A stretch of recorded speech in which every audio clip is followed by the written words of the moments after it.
This comeback was brutal. Every Trump nominee is having to go through hell because of Senate Democrats, and Kash Patel, well, he's no exception. During his confirmation hearing, Senator Amy Klobuchar kept quoting him out of context while raising her voice and demanding answers. But things took a turn when she went over her time and Senator John Kennedy stepped in, cutting through the theatrics with his signature wit.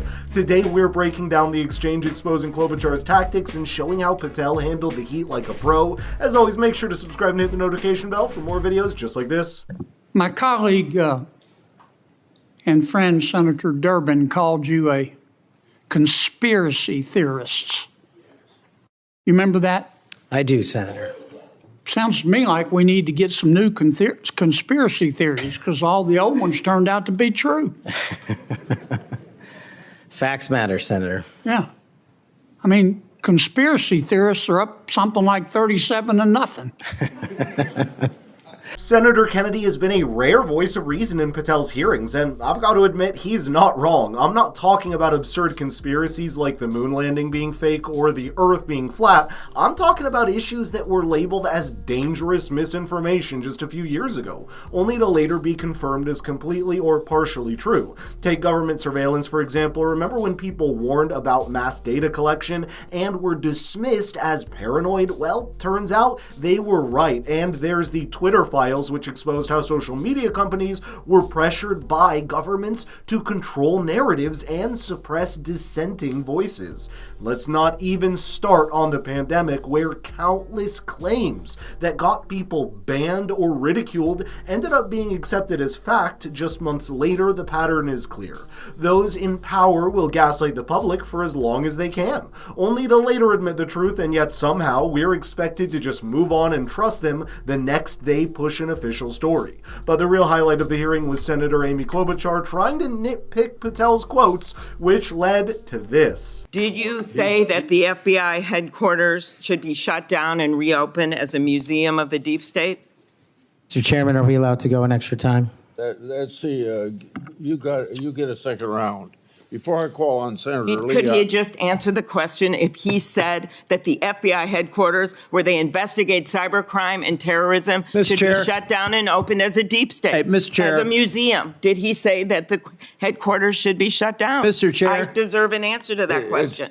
He is asking to be head of the FBI, and he said that their headquarters should be shut down. Not only did Amy go over her allotted 7 minutes, but she threw a tantrum when calling this out, and she was much more composed and cooperative during Pam Bondi's confirmation hearings, but for some reason she turned this one into political theater. The quote she dramatically read aloud came from the Sean Ryan show, where Kash said, quote, "I'd shut down the FBI Hoover building on day one and reopen it the next day as a museum of the deep state." But here's what she conveniently left out when Patel immediately explained, quote, "Then I'd take the 7,000 employees that work in that building and send them across America to chase down criminals. Go be cops. You're cops. Go be cops." In other words, he wasn't calling to dismantle the FBI, but to return to its original mission. A little context changes everything. You got anything you want to say, Mr. Patel, before I go on to Senator Lee? Simply this. If the best attacks on me are going to be false accusations and grotesque mischaracterizations, the only thing this body is doing is defeating the credibility of the men and women at the FBI. I stood with them here in this country. In every theater of war we have, I was on the ground in service of this nation. And any accusations leveled against me that I would somehow put political bias before the Constitution are grotesquely unfair, and I will have you reminded that I have been endorsed by over 300,000 law enforcement officers to become the next director of the FBI. Let's ask them. Mr. Chairman, I am quoting his own words from September of 2024. It is his own words. It is not some conspiracy. It is what Mr. Patel actually said himself. Facts matter. You forget that you had 3 minutes in the next round to say what you just said. Okay, I'll say them again. Okay. I've said this before, and I'll say it again. You know you lost whatever argument you were making the minute you raise your voice. Plus, we just dismantled what she was saying as clear cherry-picking just a minute ago, which makes this entire reaction more satisfying. By the way, I've noticed you haven't liked the video or subscribed to the channel yet, so what are you waiting for? Now, to give a bit of context and fight against the MSM narrative, Patel is just like all the other Trump nominees, where he is planning to revamp the FBI. In previous interviews and in his own book, he's mentioned the goal of moving its HQ out of DC to prevent institutional capture and curb FBI leadership from engaging in political gamesmanship.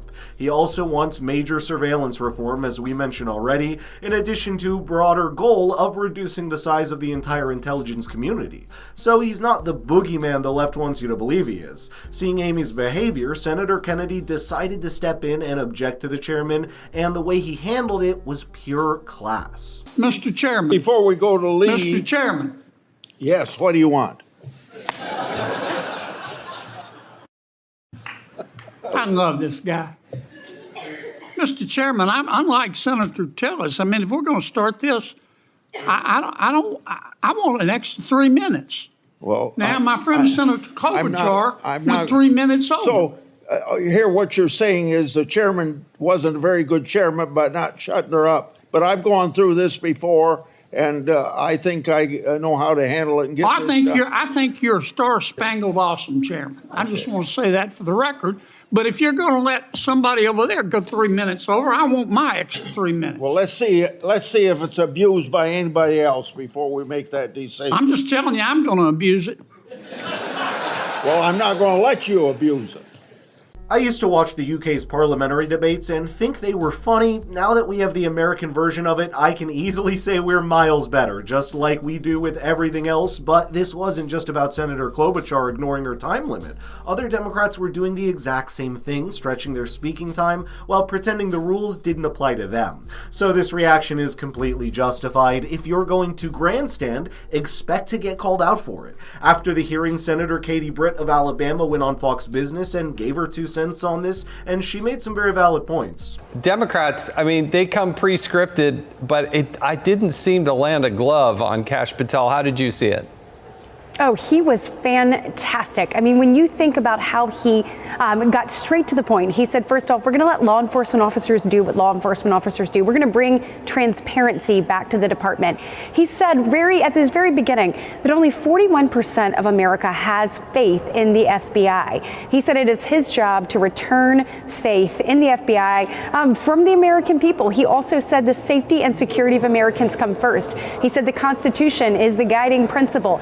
Look, he nailed every one of their questions. They absolutely came to play political theater. You have people that are already trying to run for president. They didn't actually take the time to get down to the nuts and bolts of what he would be doing at the FBI. We didn't hear a question about how will we prevent another New Orleans. We didn't hear them ask questions about what really Americans care about, which is safety and security, and how we're going to get the department back to doing what it was actually founded to do. Exactly. I've yet to see a confirmation hearing where a nominee isn't treated like a misbehaving child by the left. Instead of asking serious questions about their actual plans for the departments they're set to run, it is just about optics and trying to get a viral moment they can parade around on social media saying, "You're a bad person." But then again, they know these nominees are likely getting confirmed anyway, thanks to the Republican majority, so instead of a productive discussion, they turn these hearings into a circus, throwing out accusations and trying to score cheap political points over nothing, frankly. But I'd love to know your thoughts here, so let's get the conversation rolling in the comments down below. And if you want your friends to get this news from an independent source like us, please share the video with them. It really helps grow the community of truth seekers. Thanks for watching. I'll see you in the next video.